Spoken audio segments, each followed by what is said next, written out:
ડુંગળી એવું નહીં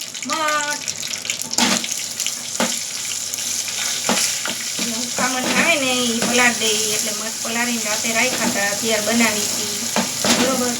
તો સૂર્યના નાસ્તા વસ્તુ પુલાવ બની ગયો એ લઈને ગયો ગયો અને બધાએ થોડો થોડો નાસ્તો કરી લીધો. હવે બપોરનામાં બને છે મઠનું શાક બનાવી હતી, ઘણી રોટલી છે.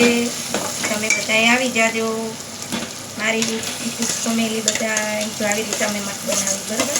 થોડોક રસાવાળા બનાવી પણ એમ કે પૂરા નથી અને રસાવાળા જ બનાવીને પલાળી અમે કોઈ દિવસ પલાળેલી અમે નથી ખાતા. આ મઠ વસ્તુ એવી છે તો પલાળવું જ પડે. તો ચાલો બધાએ બપોરનું જમવા. જય માતાજી.